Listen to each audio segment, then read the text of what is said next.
Good afternoon on what is a mild, grey and cloudy day.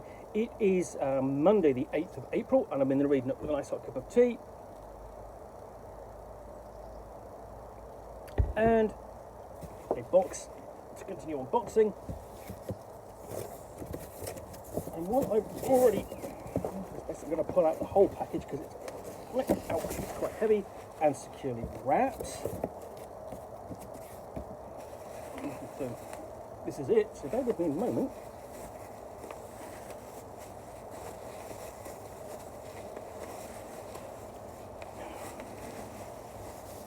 Which I'm just, unravelling this lengthy piece of bubble wrap. There we go. Put that over there. And what I pulled out of here already, out of this package, is this. This is down there, the 2000 AD years volume 1. I've already done an unboxing of that. So what I've got next is down there, 2000 AD years volume 2. So the veteran British space pilot Dan Dare continues his 2000 AD adventures through a hostile universe together with his hardened crew. Dan pilots the mighty space fortress into battle against the most dangerous entities in the galaxy has to offer, including giant water worms, an evil doppelganger, and the terrifying menace of the Mekon. Of course he does. Known amongst 2000 AD fans for its controversial non-ending, this volume features the iconic artwork of Britain's first comics laureate, Dave Gibbons. So, Dan Dare. Dan Dare is a classic icon of British comics dating from the 50s, and his appearance in the Eagle comic, and reprints of those are available. You can track them down where they are occasionally reprinted. There was a cartoon series, I believe. There was definitely an audio adaptation of some of the stories, which are ever so slightly tongue-in-cheek, because the Dan Dare stories really hark back to an age of imperialism and colonialism, because they're written in the 50s, and they are inspired by the time, and by the time of the 40s, Dan Dare is a World War II kind of British Spitfire pilot character, and he's accompanied everywhere by his working class Lancastrian Batman Digby,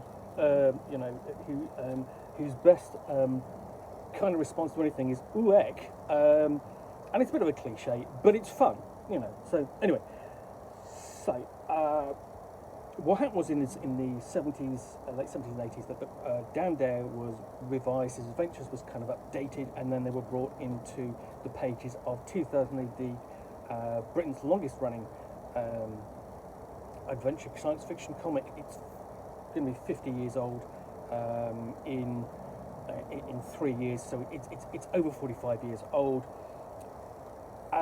which means that the Owner Rebellion really has an incredible backlog of content and material, which has not been in print for many years, and can bring it back into print for people to enjoy.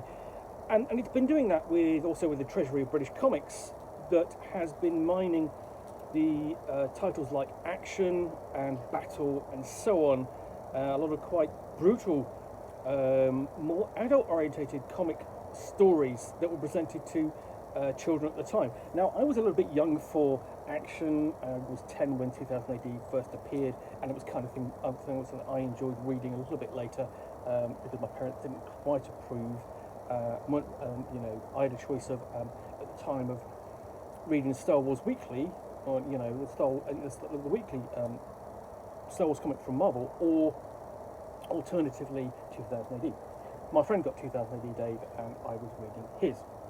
And then later I would obviously pick up a lot of the reprints and read those. So let's have a look at this. I've got that down there, drawn by the great Dave Gibbons, best known for drawing Watchmen. And we've got another, this is volume 2, yeah, the basic introduction by the writer Garth Ennis.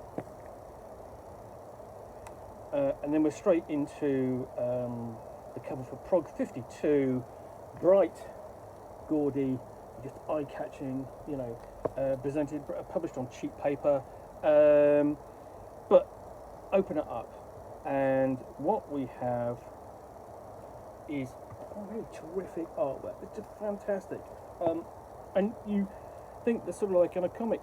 I mean, at the time, I see this because I have the price on the page. It was 9p, less than a 9p earth money. You will pay hundreds of pounds now for an issue in good condition. So terrific artwork, exciting, full of action.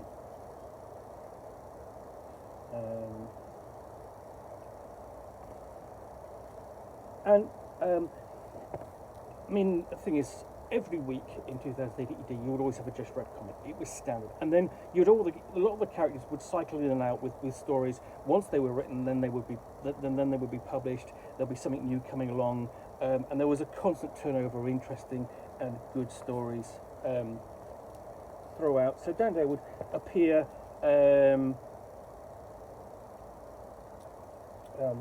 regularly throughout, and this kind of, let's say, this second volume collects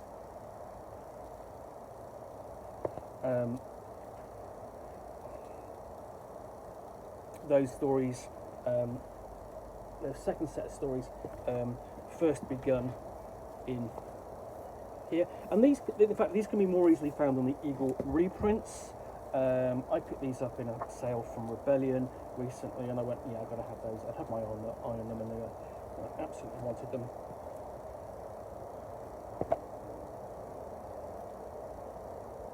Because previously the only way to really look at these stories was to go and find the individual issues.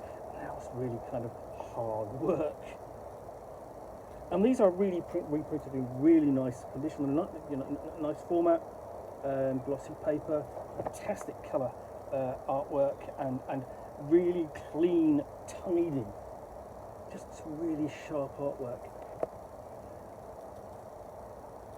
You know, we're so used to seeing artwork in full colour these days, but that wasn't the case. You know, most of the time it was in black and white, and you really, what you had, see if it can come in, is see if there's anything in here that kind of stands out. Don't know whether there's a full page spread. Doesn't look like there is, but you know what you had was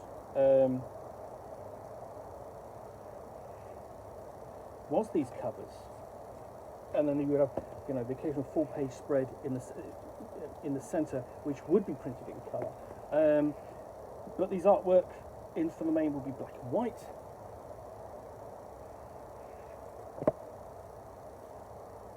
And really incredibly effective. There's a lot of action, a lot of story going on there.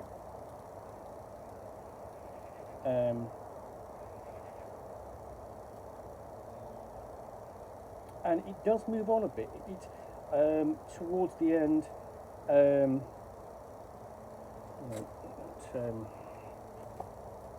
what you've got at the end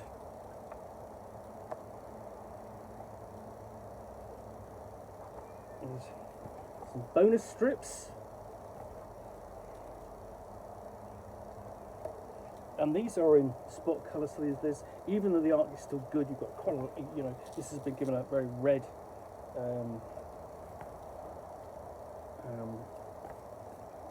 colouring, and then you've actually got not a strip but a short story.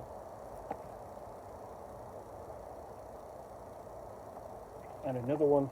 So you've got some short stories in there, which is a bit set up, but bonus, some of an extra. And then you've got this last strip, I think, this is a full colour.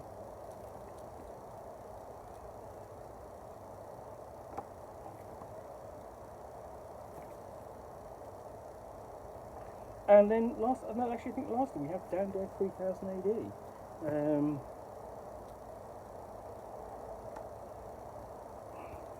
And here with this is much more modern artwork, fully painted.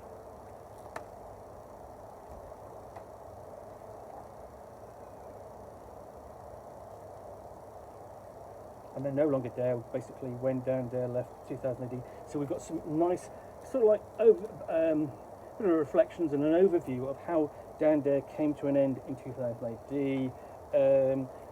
Reprint of earlier covers, because initially what happened with 2000 AD was that it sort of on its own there was another comic called Star-Lord, which it incorporated, including many of the stories and so on. And then we've got a biography of the writers at the very end. So, if you are a 2000 AD fan, if you are a Dan Dare fan, I think this volume is absolutely worth tracking down, along with the first one. And just to see a slice of pulp sci-fi action drawn in the late 70s and early 80s. Much of it by the great Dave Gibbons. I don't think you'll be disappointed. That is Dan Dare 2000 AD Years Volume 2. Well, thanks for watching another unboxing in the Nook. If you enjoyed this, then please do click on the like button down below. And if you've got any comments or feedback, I do appreciate you taking the time to post those. And lastly, if you want to be alerted to get more unboxings in the Nook, where you will see me out here with a box containing, in this case, a graphic novel, basically a comic book collection, which I will unbox and chat about to the best extent of my knowledge for roughly 10 minutes or so, all of course accompanied by a nice hot cup of tea, then please do click on the subscribe button down below. Thanks again for watching another unboxing in the Nook. I will be back again soon with another one. Bye for now.